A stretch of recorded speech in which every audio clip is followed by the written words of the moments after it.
Pickens, back-to-back SEC. Carolina readies to throw the first pitch of the 2025 regional here from Knoxville, and it's on the season, again, experiencing her best in a RedHawks uniform. Looks like that one was off the foot of Shelby Kunkel.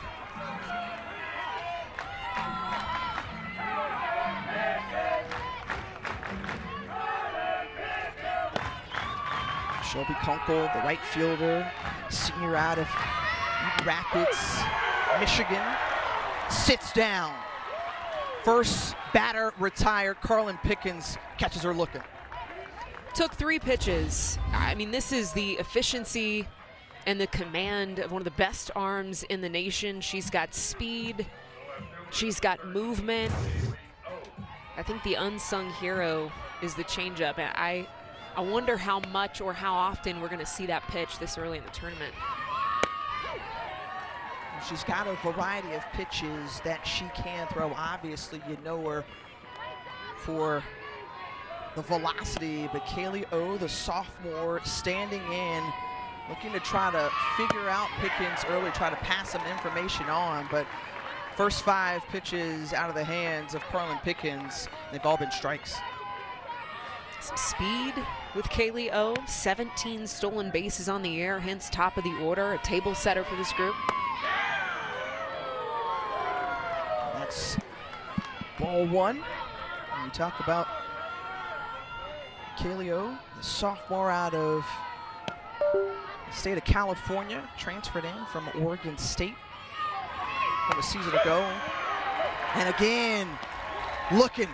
That's what Carlin Pickens does. She can register the strikeouts left and right. She's got back-to-back to start things off. Inside part of the plate, I mean, you're already starting to see Carlin Pickens work both sides of this strike zone. Miami of Ohio just caught on the heels right now. You got to know what you're stepping into against an arm like this, right? This isn't rocket science. The scout's out. This is a highly sought after arm. You know you're going to step into an environment and get challenged with speed. She's going to attack the strike zone early and often.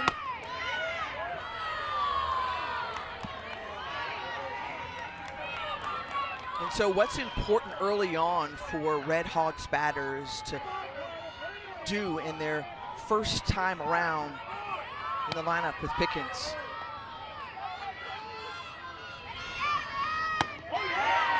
Well, you see a swing there finally from Chloe Parks.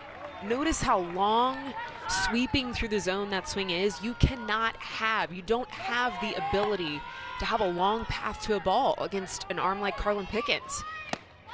It's got to be short. It's got to be compact. If it were me in the box right now, I'd maybe choke up on that bat maybe an inch lower in the stance. I mean, I would be getting as athletic and as short to the ball as I possibly could. The pitch to the MAC tournament MVP. She takes that high for ball 3. Full count now. Parks coming off last weekend. Had 8 RBI, hit for better than 400 last weekend. And 3 straight strikeouts to start things off, and she's things going for the RedHawks, and she has pitched a number of innings, in fact the most in the country, and tied for second most in complete games. I mean, they have been able to ride this arm, and Reeves is going to have a standout performance this afternoon. And a workhorse for this team in the circle, thrown the majority of the innings for the RedHawks. And let's check out Tennessee's starting lineup, brought to you by Capital One and Taylor Panel, who is an all first team SEC selection this season, 10th best in the conference in batting average. She, along with McKenna Boo Gibson, among the offensive leaders for the Lady Vols, as that one sails high with the sophomore Reeves' hand. And Madeline Reeves in this circle, tied for second in the country in complete games, has thrown 25 complete games this season for Miami of Ohio.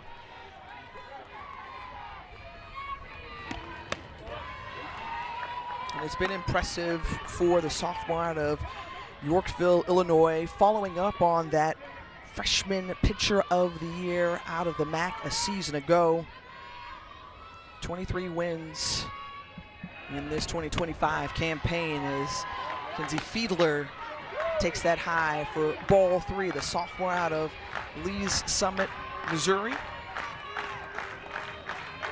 And one of a handful of batters for this Tennessee lineup at better than 300 in batting average. And she takes all the way, 4 straight balls and the leadoff walk to Fiedler. It's 119th walk of the season. Madeline Reeves. 4 straight pitches, high heat up in the zone. To me, this is just a matter of Reeves trying to settle in, calm down the body. There's a lot of adrenaline pumping through the blood right now. But what she told us is that this season she's got a short-term memory. She's able to bounce and move on, take the feedback, make some adjustments in game. And gets a strike in there to Savia Morgan. I would say that's an adjustment. 4 straight balls and finds a strike zone.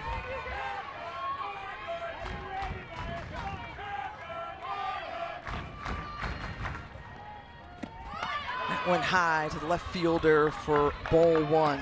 RedHawks making their 5th straight regional appearance. Back-to-back seasons here in Knoxville. Reeves had experience with the RedHawks before, and now she's been called upon even more by her new head coach, Mandy Gardner-Colgate. Lays down the bunt, does Savia Morgan, and does her job. Sack bunt, advances Fiedler to second base. She's in scoring position and 1 down.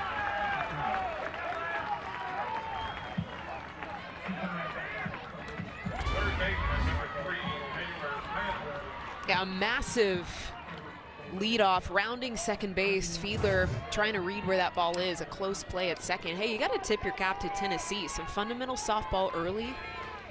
Cannot underscore enough how important the sacrifice bunt is all year long, but especially on this stage. It is the little details that will make and break a regional championship.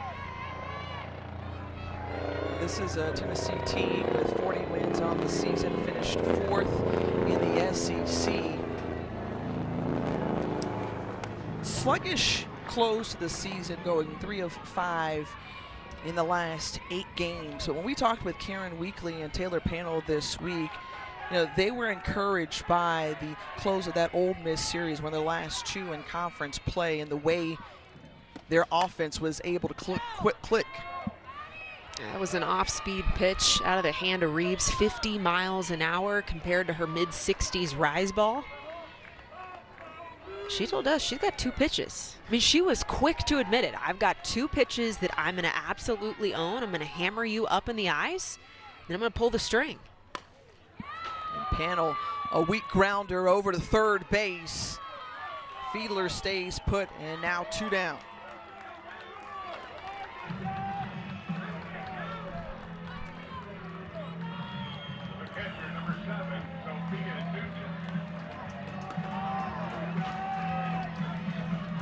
Madeline Reeves, who talked about that rise, that change that she likes to throw. And she said, hey, one of the great indicators to let you know that I'm settling in and getting comfortable is I like to strut around in the circle. And right now, she's got a runner on second base, Sophia Nugent, the senior catcher, up to the plate. She's trying to make sure the Lady Vols don't push a run across. It's not only the speed differential, but it's where those 2 pitches land in the strike zone. You got a hard rise ball that's up in the eyes, and then a devastating changeup, 15-mile-an-hour difference that falls off the table right at the knees. Nugent skies for Carlin Pickens, and you said it at the end of the top half of the first. Well, she made a statement to start things off in this game. Yeah, struck out the side. 2 looking, 1 swinging. Here's the off-speed low, 59 miles an hour. I mean, that in and of itself is a lot of people's fastball speed throughout the nation.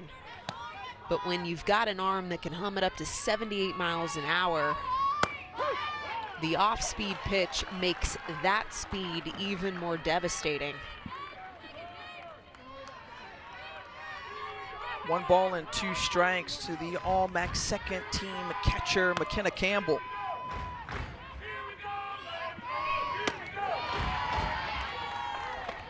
Well, among the toughness of Carlin Pickens, you can underscore it in a number of different ways. No earned runs in the last 26 2/3 innings. Pitch coming into this second inning, getting a piece of that one to stay alive is Campbell. Too, even the evolution of Carlin Pickens in the circle 2023, that fastball just establishing speed, good old work ethic per Karen Weekly, that was the focus for her in year 1, was establishing the fastball, and that was her most used pitch. 2024 pivoted to the drop ball. She started to hammer at the knees, move the ball off the table, and now this season as a junior, 2025, has really leaned into the rise. She's challenged up in the zone, and having a chance to chat with her before this weekend, she said, my goal is to love my pitches equally. I want to love my changeup as much as my fastball, and I want to love my rise ball as much as my drop ball. The speed is really one aspect of the talent of this junior. Full count to Campbell. She fouls it off.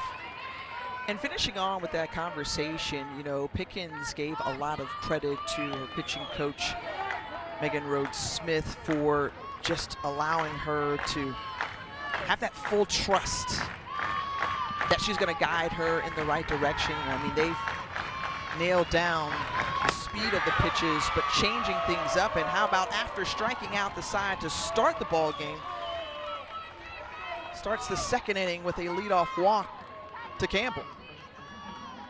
First baseman, number 87. It's her 26th walk of the season. And a big one. I mean, to go 6 pitches deep to find her way on early in this second inning.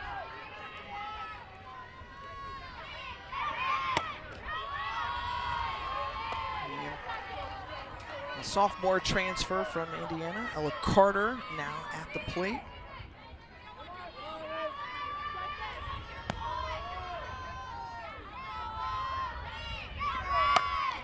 And the first base hit given up off the bat of Ella Carter.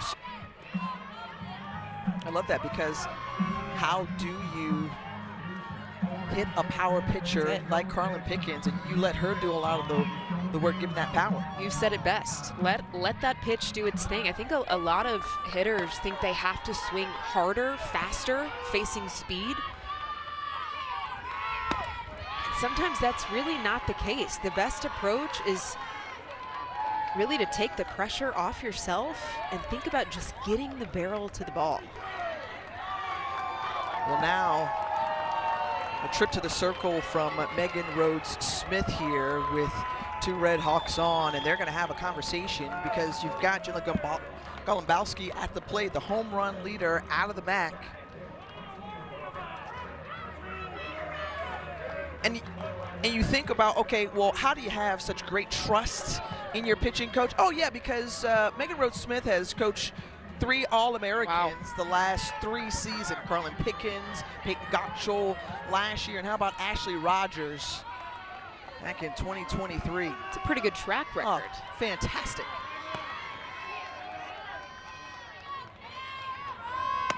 You mentioned it, Jenna Golumbowski at the plate, 19 home runs on the season. I got to imagine that's a little bit of that meeting in the pitching circle was a check-in, both with Nugent and Pickens, to know who was stepping into the box here in this situation. There's 2 on and no out. We're early in this ball game. If there's anybody from Miami of Ohio that you want at the plate, it's Jenna.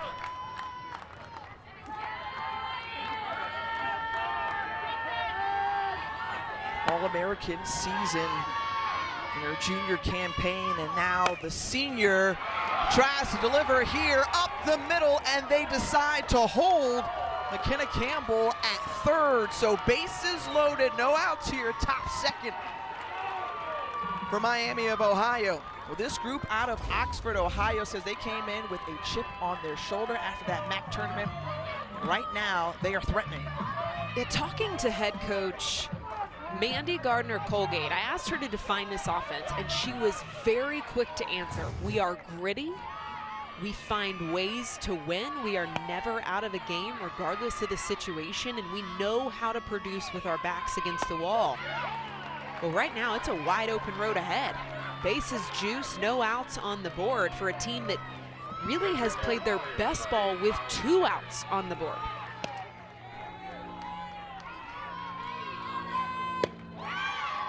With Holly Merritt at the plate, it's an excellent point that you bring up because it was a badge of honor for the MAC Co-Coach of the Year in Gardner-Colgate. Hey, look, we got 39% of our offense scoring runs with 2 outs this season. They seem to be a team that builds off momentum. Again, talking to Coach Gardner-Colgate, standing there in the dugout watching her team string together a really big inning here, that they pass the bat. When one person hits, they all seem to catch fire. Out in front of that one, and Holly Merritt is the first out of the inning. It's the 4th K of the game for Carlin Pickens, figuring out a way, goes low. I mean, this is a competitive location, ball way out of the zone, but it's enough to get the bite of Holly Merritt. It's a great pitcher's location. Here's Erin Pinter, who's got 20 RBI on the season. She's got to try to find a way to bring her teammates home. This inning started off with a leadoff walk to McKenna Campbell, then back-to-back singles from Carter and Golombowski to load the bases. Pinter right back to Pickens, makes the force play at home. How about the double play?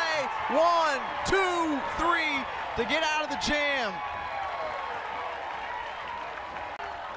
Defending national champion, Texas A&M, the #1 overall seed in this year's tournament.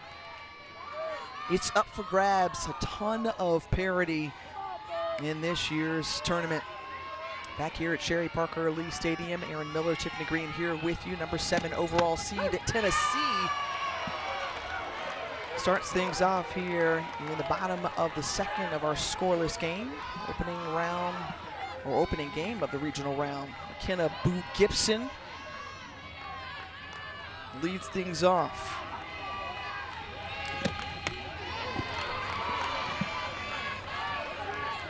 The question mark of just how good is that Texas A&M team.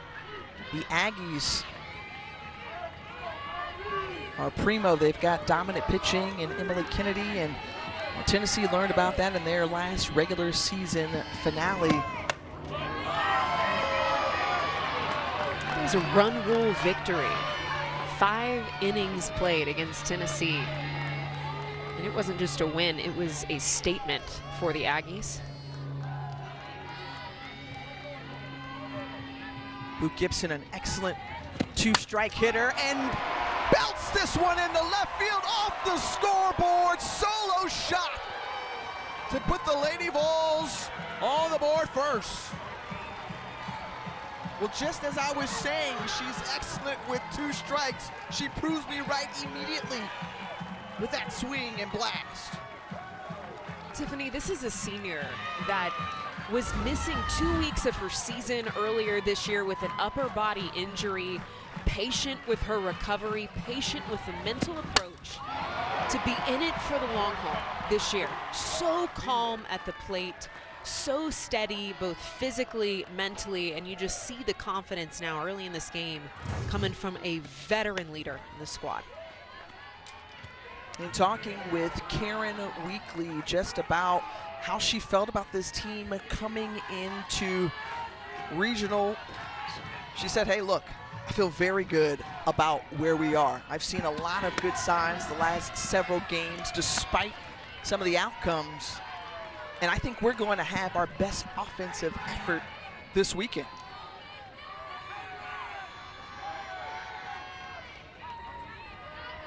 Lauren Mueller, who joined the program last season after starting her career at Middle Tennessee State, and the starting senior shortstop now with the 2 balls and a strike. I think that movement over to Tennessee too is been a huge transition for her. I mean, Karen Weekly saying that first year at Tennessee, biggest obstacle for her was to believe that she could do it, believe that she had the talent to play here. Well, guess what? This season as a senior, that is no longer an obstacle. One of the only 2 players in this program's history to hit 3 bombs in a game has just stepped up to the plate, pun intended, in more ways than one, and working her way on here in the bottom of the 2nd inning. Sharply hits that one past the 3rd baseman, so it's now Emma Clark's turn. The DP and the Lady Vols line up. Sees strike 1. Madeline Reeves peppering a little bit more off speed in the circle. I think this is part of that chess match between pitchers and offense, where inning to inning you're going to see a little bit different pitch sequences, different approach. Back-to-back changeups. I mean, we saw Reeves really struggling to find the strike zone with that rise ball.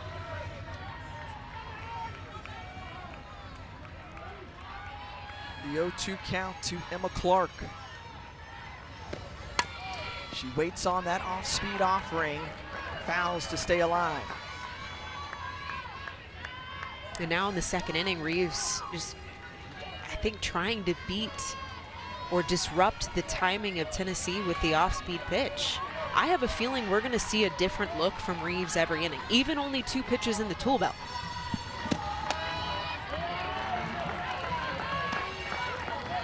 With this approach from Tennessee and the way that, you know, they were able to find success already to start off the 2nd inning, Karen Weekly talked about PTK, punch to kill, right? And the way that they've come out swinging here in this 2nd inning, and that one roped down the 3rd baseline from Clark, goes into the corner. Weekly calling Gibson home, or rather Mueller home. And a 1-out RBI double from Emma Clark. The call here in the postseason run and starting to chip away at some insurance run. That is a huge at-bat from Emma Clark. Miami of Ohio in the ruling of a fair ball. So you get 2 challenges at Miami of Ohio, spending 1 here of whether the ball was fair or foul down that 3rd base line. Aaron Peterson, Carlos Guzman, Jerry Jones, and Heath Walker, our umpire crew for this afternoon. Level, you just cannot top the experience right now in those moments for Emma Clark. The call on the field of fair ball is upheld. Miami, Ohio's first challenge.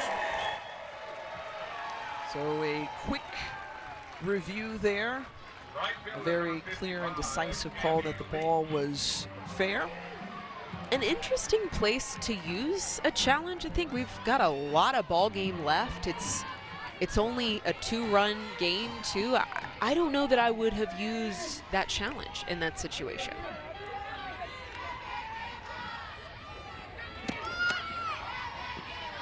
Gabby Leach stands in now. And that Leach name lingers around Rocky Top as she is a part of a great family tradition. Her twin sister, Alana Leach, on the team with her. Before her, Aubrey and Kelsey played here at Tennessee as well. So the legacy lives on through the Leach fam, as it's just cool to see all of the different ties and connections, and sometimes you're just part of a sport family, and that's certainly the case. Now, we've got a meeting in the circle, and they're checking on Madeline Reeves. Get a temperature check right now. You've given up 2 runs. Runner in scoring position. To me, the message I would be sending Madeline Reeves is that you have to attack these next 2 hitters. Sophomore Gabby Leach at the plate, freshman Ella Dodge on deck, and then this lineup is turning over to some seniors, some of the hottest bats in this order. but really attacking these next two bats, so important right now for Madeline Reeves. She looks to settle in here. 2 balls and no strikes to Gabby Leach. The pitch outside for ball 3. That's the screwball. That is a pitch that she was hesitant to even admit that she had in the arsenal. I don't know that it's a pitch she quite feels confident enough in yet, but one that she has. And even talking to Mandy Gardner-Colgate, who you saw step out there, head coach, but also kind of owns that bullpen, oversees this pitching staff, said, you know, that's a pitch we can go to if we need to go to it, but really her bread and butter is the rise ball and the changeup. The former pitcher herself looks on as Ella Dodge lays down the sacrifice. Close play at first, but she does her job. Sack bunt moves. Now runner Kinsey Fiedler. First pitch swing and fouls it away. But this is what Karen Weekly was talking about in terms of their offensive ability, and they've come out swinging here in the bottom half of the second. And to prove it, they've got the boxing gloves, right? We're talking about throwing the first punch. Karen Weekly talked about how they've got a pair of boxing gloves in the dugout. Yeah, punch to kill. Yep. Or keep throwing punches. I mean, that's been a statement that this program has really clung to. They've got those boxing gloves, a custom order, might I add. Yeah, there they are. A custom there order. They are. You can see the trim of the embroidery. blue. Oh yeah, how fancy. But they want to win with a statement this year, and that requires throwing hard punches.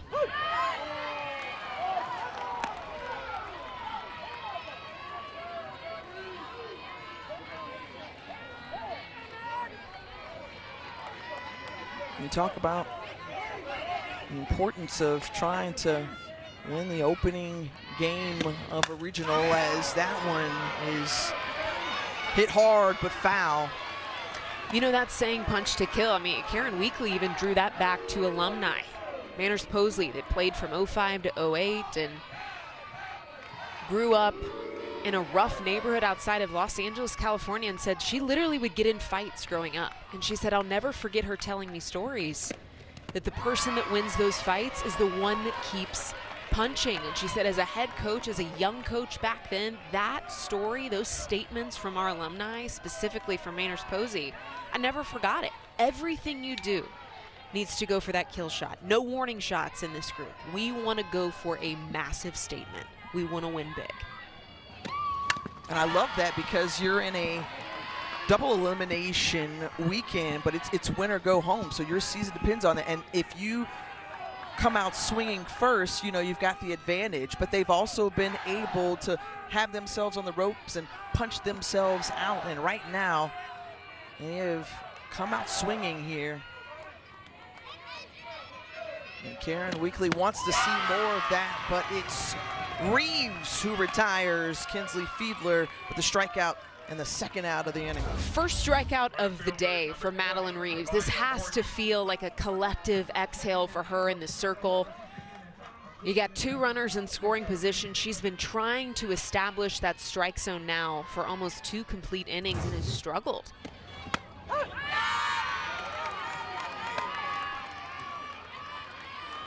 Savia Morgan, who laid down the sack bunt last inning. And when you watch her, she can rope balls all throughout, especially in practice. They've talked about the way that they've loved the growth of this freshman out of Columbia, Tennessee. She's continuing to evolve and has been swinging away more as of late, but she stands in now with a ball and 2 strikes. And a really good changeup out of the hand of Reeves. I mean, that's going to have to be a pitch that Tennessee will need to develop an answer for. That pitch just continues to get better as this game goes on. And out out in front, and back-to-back strikeouts for Reeves, but not before the Lady Vols. Time to decompress in hopes that our offense can continue on with what they did last inning. Got a couple of singles off the bats of Carter and Golombowski before grounding into the double play to end the inning.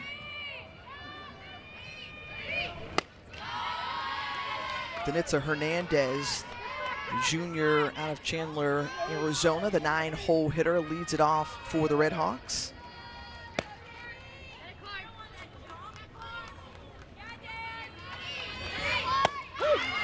And thinking about this group, I mean, there were some folks who counted out the RedHawks because they had so many players graduate or move on.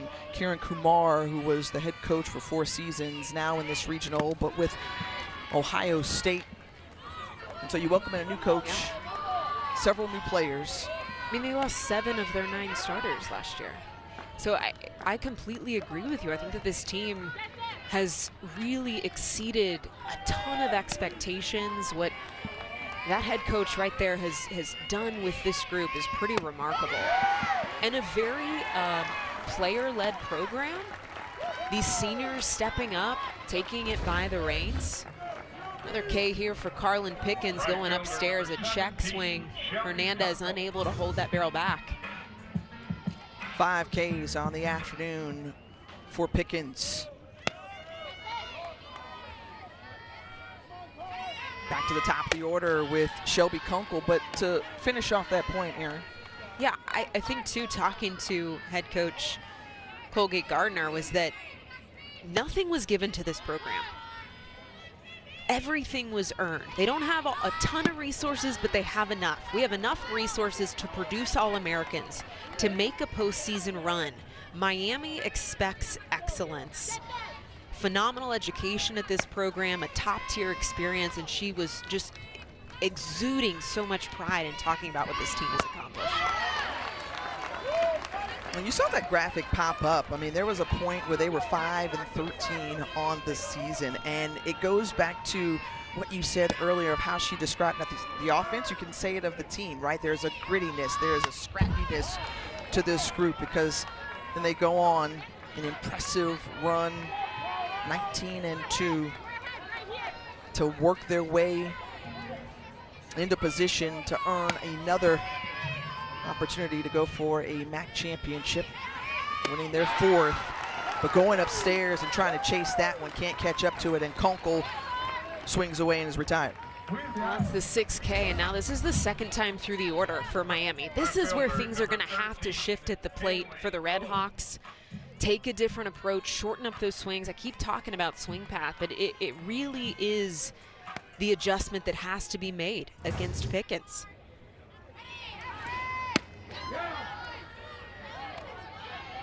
Easier said than done, I can tell you that much. I'm up here talking about it, but it is a tough adjustment that you have to make to get that front foot down early, be on time.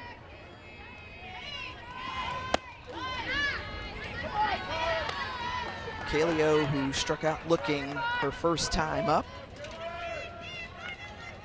is hopeful to extend her 10-game on base streak. Currently ahead in the count, 2-0 now, 2-1.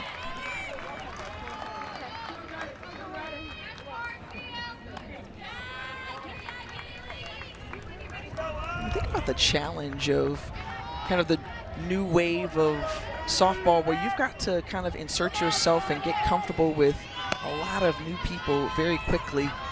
The RedHawks have been successful in doing that. Well, we've talked about the standard, too, of Miami. I mean, they've won that MAC regular season title since 2019, tournament champs since 2022. Had to beat Ohio twice to win the title this year in the tournament. And the roller over to Panel, and 3 up, 3 down for the RedHawks. Lady Vols bats coming back. Power. Easy, easy decision for me.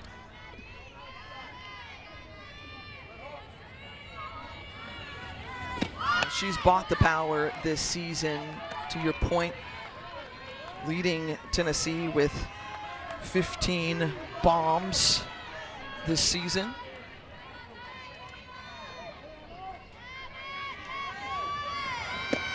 One-two count and laces it in and lines it out to center field, one away.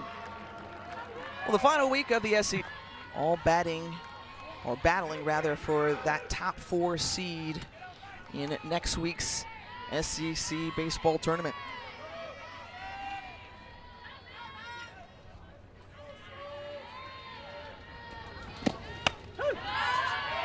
Sophia Nugent, senior transfer from Oklahoma, won a couple titles with the Sooners. And I think it's interesting because Karen Weekly actually recruited this young woman, 8th and 9th grade, took a visit here at Tennessee, ended up going to Oklahoma, but found her way back to Knoxville. And that one is lasered into left field. Oh, had some trouble coming up with it. And Nugent is at second base. And only one down. A heck of a swing from just a tremendous athlete at the plate. So much power offensively from Nugent. This is what sticks out to me, Tiff, though, is the fact that Kylie O in left field, unable to cut that ball off. And I think if she keeps that ball off the wall in left, she maybe holds Sophia Nugent to a very long single as opposed to standing in scoring position. 9th double of the season for Nugent. Amanda Allen coming in as the pinch runner. I'm such a stickler on outfield play. Yeah. I've really learned that about myself this season, is I love to pick apart swings, I love to analyze swing mechanics, but that last line of defense is so important. We've talked about the details, the importance of the sacrifice bunt, moving runners 60 feet, but that is just as important, giving up 60 feet by not keeping a ball off the wall.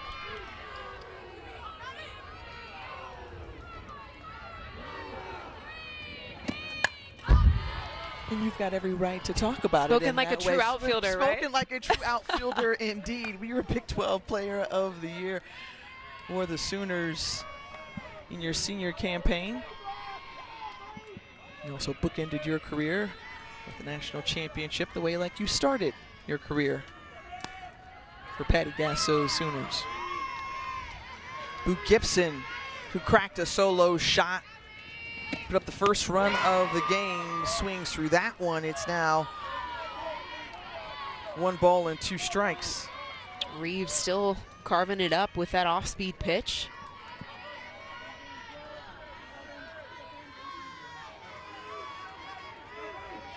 1-2 with Madeline Reeves still trying to find her flow in the circle. I mean, competing against a very tough offensive Tennessee, you want to see and need that defense behind you to put their best foot forward. And this is an offense-heavy regional. We've talked about it preparing all week long for this site. We've got the best arm in the nation in Carlin Pickens facing Ohio State, the home run leading squad in the nation, 103 bombs on the year. They also lead in walks, lead on base.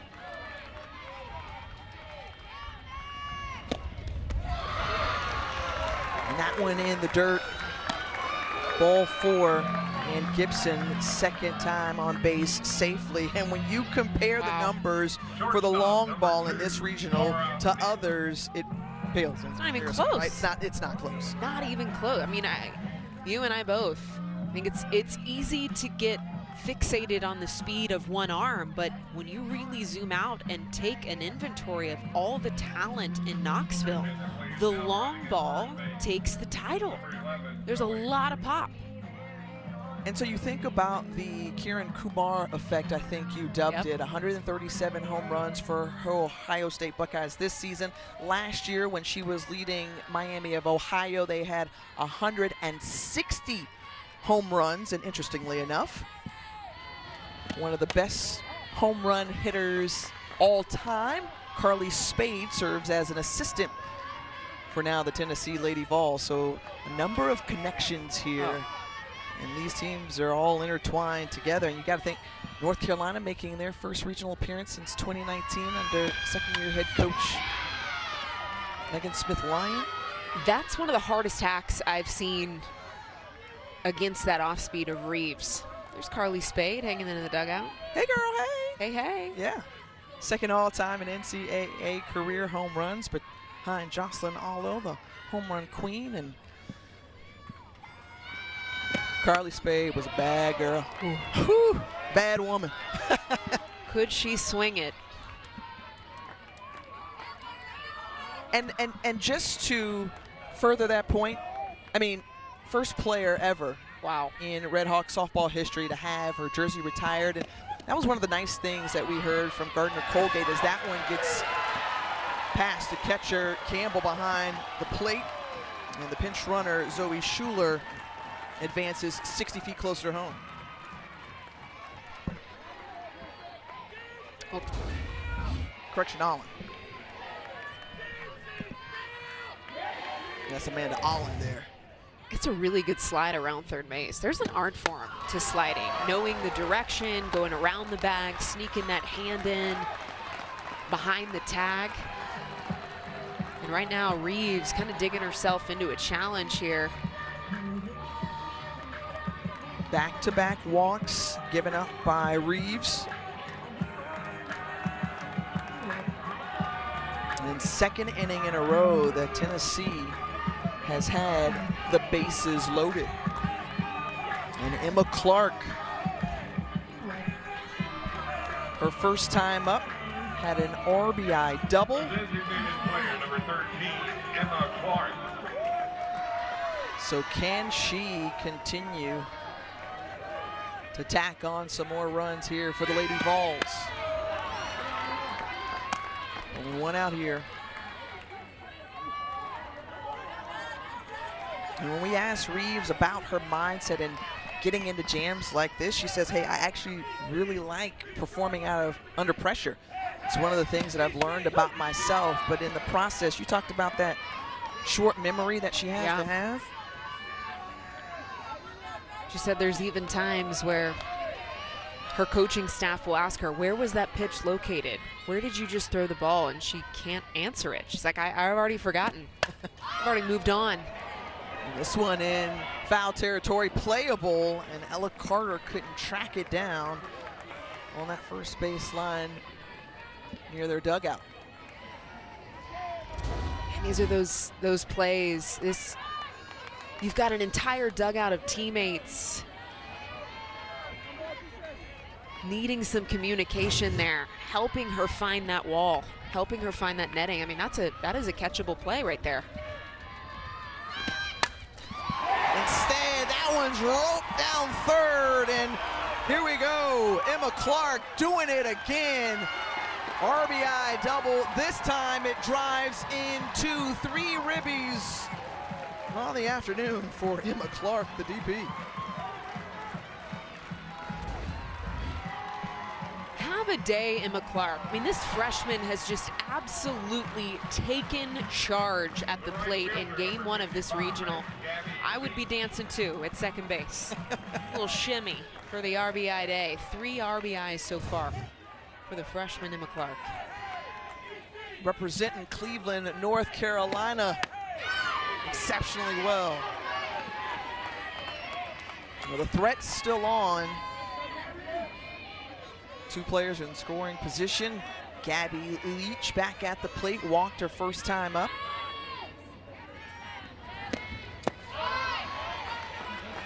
And when you come into a weekend like this, this is an incredible, or an entirely new season, right? You've got non-conference, then you've got the conference season and the tournament. They said, hey, we shook off what we had in SEC tournament. Gabby Leach is like, yeah, this is the offense that you should come to expect when you watch Tennessee. A 3-run bomb over the right field wall. Take a picture, ladies and gentlemen. Lady Vols up 7-0.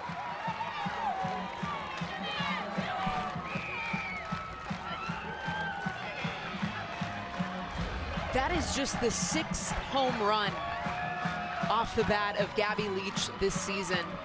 And what feels like the floodgates busting open off the bat of the 8-hole.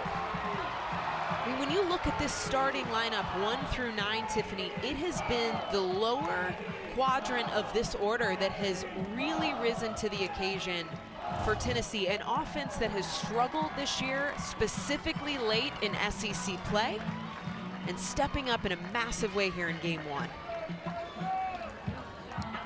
Well, that's going to force a pitching change in the circle for the RedHawks. The afternoon done for Reeves. Meanwhile, the reaction here from the late pitcher in the circle for the RedHawks, Leah Chevrier, the junior out of Quebec, Canada, now stands in and deals a strike to Ella Dodge.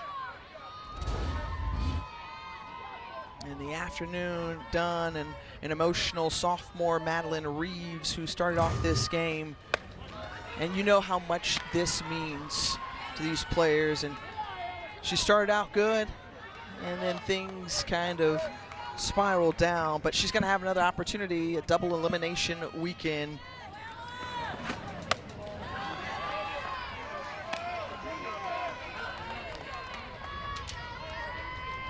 If you can look at the way that Tennessee has been able to swing the bat and have success. I mean, you pointed out earlier just how the bottom of the order has been so productive as Ella Dodge is retired. 6, 7, and 8 today, Aaron. They've gone 4 for 4, produced 6 RBI for the Lady Vols. You know, I've covered Tennessee a few times this season at different points in the season, and I believe that the offense was an area that Karen Weekly was really wanting to see some elevation. She wanted this offense to step into the box and not feel like the weight of the world was on their shoulders, and at times it has felt like this team has carried that pressure at the plate. You got one of the best arms in the nation, and this team feeling like they really needed to support her in that way. And she wanted freedom at the plate, and it feels like they've been able to tap into that today. And among the conversations we've had with coaches throughout the SEC, and it was underscored by Karen Weekly, hey, look, we're tested each week in the SEC. And she was appreciative of the difficult schedule that they face throughout conference play, because she's like, hey, when we get to this point of the year, there isn't anything that we haven't seen, and we know exactly how to attack in all situations.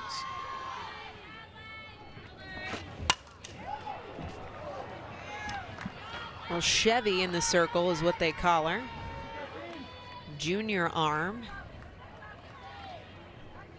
And she's going to have to bring something different. And it is a different look than what we saw from Madeline Reeves.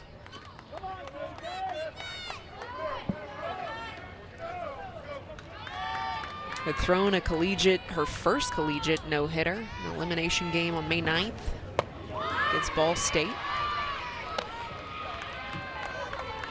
A lot of good movement out of this arm, late break in the zone, just a lot of dance on her drop ball, her curve ball, just hammers hard at the knees. This is a different look than Madeline Reeves. She had success in that Mid-American Conference tournament, going 2-0, registered a couple of complete game shutouts.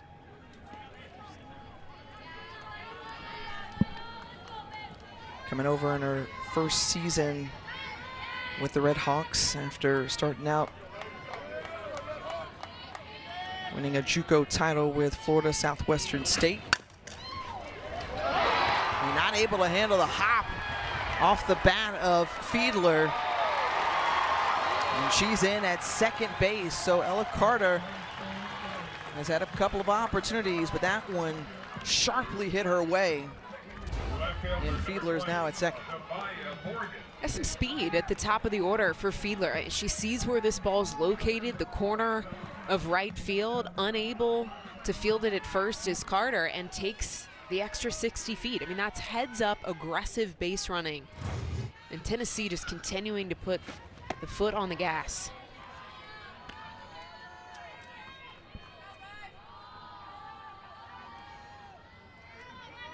Well, this is a Tennessee Lady Vol program. We talked about the proud history that they have, hoping to complete the weekend and vie for their 14th Super Regional appearances. If they're able to get through the weekend, and Savannah Morgan struck out her last time up, laid down the sack bunt in her first AB. And when you think about just the way Tennessee has gotten some production throughout the year from their freshmen, and this afternoon we have seen it. Karen Weekly continues to stack talent on talent year over year. Remember, the first 19 seasons of her stint here were spent with her husband Ralph Weekly. They were co-head coaches, and since taking the reins solo, since he retired, the success that they have seen under Karen Weekly, they just continue to meet and exceed the standard. Ralph's still around. Oh yeah, he is. Very much so. He's still in the air. It is so cool to see their relationship. A lot of support for each other, a lot of excellence, a lot of tradition. Last time I was here was when Tennessee faced Mississippi State. It was alumni weekend. There was a lot of Tennessee alumni. This is a fantastic program that pours a lot into that alumni relationship. Ralph came up to the booth, tapped on Chucky and I, said hello, and we had our coaches interview with Karen that next inning. And I told Karen that Ralph came by and said hi. She goes, "Well, tell Ralph I love him." So there's still just a fantastic support and connection between Karen and Ralph.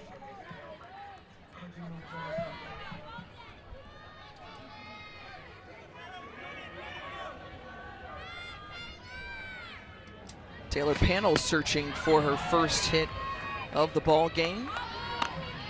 Second at bat of the inning. I mean, we've gone all the way around the lineup now.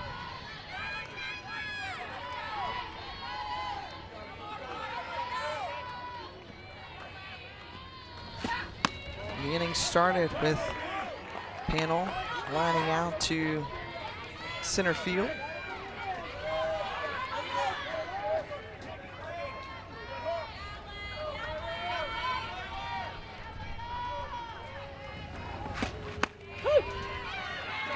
Aaron Miller, Tiffany Green here with you. And folks, if you didn't hear at the start of the broadcast, Aaron gave you a heads up. There's a lot of power in this regional. Star power in the circle for the Tennessee Lady Vols, but they are certainly helping the efforts of Carlin Pickens with putting up 7 runs in that one. The wild pitch getting past McKenna Cam spot in the regional final Sunday. Potential to see as many as 7 games throughout the weekend. This Panel with a 2-out walk to load the bases.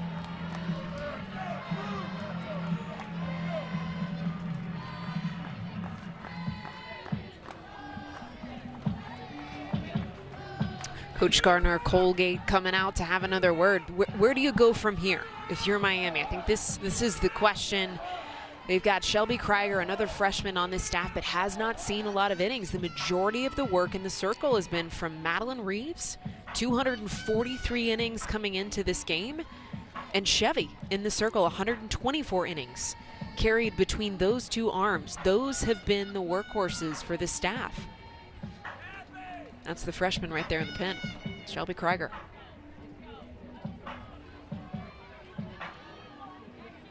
Let's see how Chevy responds after that meeting. Also some activity for Tennessee. That's Sage Margetko. Yeah, you got to imagine maybe Tennessee possibly making a change in the circle, a 7-run lead. Approaching run rule territory here. Again, an 8-run deficit after 5 if it holds. Enters number 7, Sophia Nugent. Maybe get Pickens a little bit extra rest.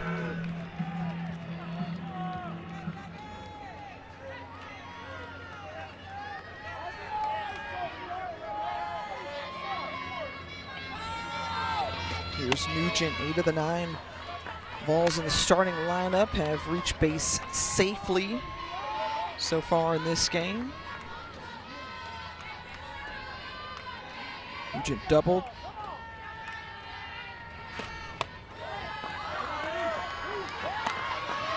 And ran the score, and so you don't want to look too far ahead, but if chalk holds, Tennessee were to advance out of this regional this weekend, the winner of our Knoxville Regional would face off against the winner of the Baton Rouge Regional. And that one hits Nugent on the leg. And so another runner will come around the score after the hit by pitch. And that now officially pulls us into run rule territory. The hit by pitch scores the 8th run for Tennessee, right off the kneecap.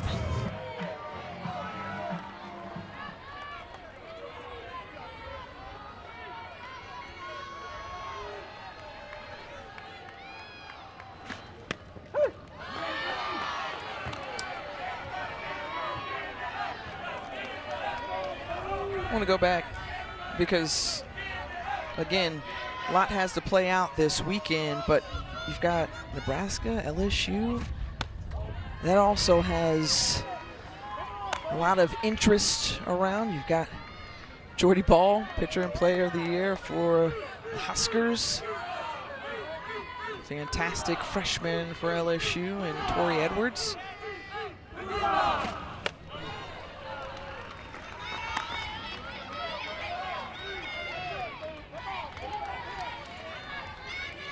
Boo Gibson, who is in the career ranks with the Lady Vols, and she's tied with our very own Madison Shipman, the 3-time All-Americans here, and one of the best players to ever suit up for Tennessee. A fantastic company, Lauren Gibson, Megan Gregg, and how about Kiki Malloy, boy. Was she ever impressive in all phases of the game, an outstanding human being, student athlete. Boo Gibson, there's so much power at the plate. Mentioned just the patience, the fluidity of her swing. And another run comes in on the free pass. Her second walk of the inning. Homered in the second, took 2 walks here in the third. And Chevrier just wants to record the final out to get out of the inning after being held scoreless in the first frame. Tennessee put up 2 in the second. And currently 7th spot here in the third.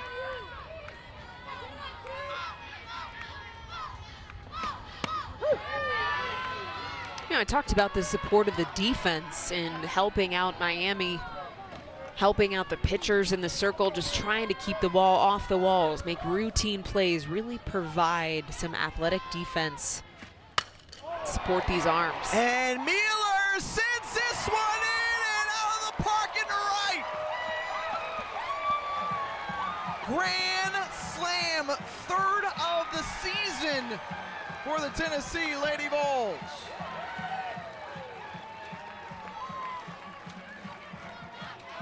As much as you need your defense to help support you in the circle, you can't defend the walk and you can't defend the home run. I mean, Tennessee has applied pressure from all angles.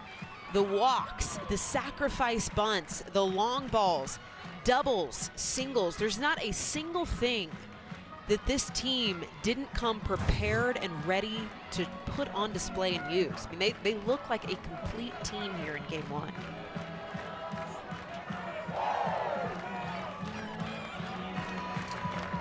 And Chevy heads to the dugout. We'll tell you about the new pitchers, and a new pitcher in for Miami of Ohio, Shelby Krieger out of Rootstown, Ohio. Now gets the ball in her hand. 14th appearance of the season for the first year Red Hawk. Let's just put this opportunity here in perspective for the freshman in the circle. Krieger comes in with 18 innings thrown compared to the 243 of Madeline Reeves, the first arm we saw from Miami. The 124 innings thrown by Chevy, the junior, the second arm we've seen. And now a freshman having to step into the circle with 18 innings of experience and 13 runs up on the board for Tennessee.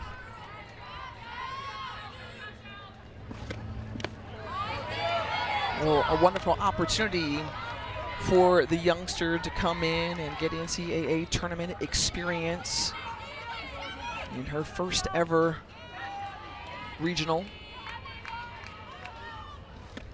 And then looking at the pitching staff, I mean, there are young pieces that Coach Gardner Colgate has to work with, you know, for the future Red Hawk teams. And so Krieger now stands in.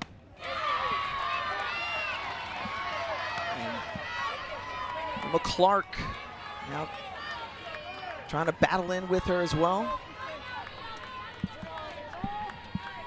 Well, if I'm Krieger too, I got nobody on base. No reason for me not to go straight at the strike zone against the freshman in McClark. We've seen some off-speed pitches, mid-60s, 55 miles an hour, making the ball move, that curveball in the outer half of the plate. You got nothing to lose here. If you're freshman in the circle, you got nothing to lose. No reason to just all you got through the strike zone.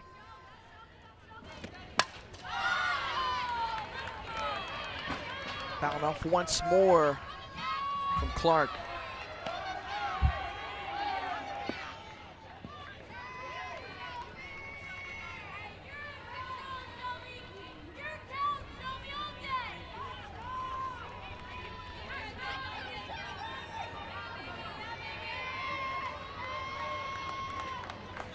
Full count, freshman v. freshman. Krieger steps off, takes her time, regathers, and delivers the pitch. And a good AB from Emma Clark.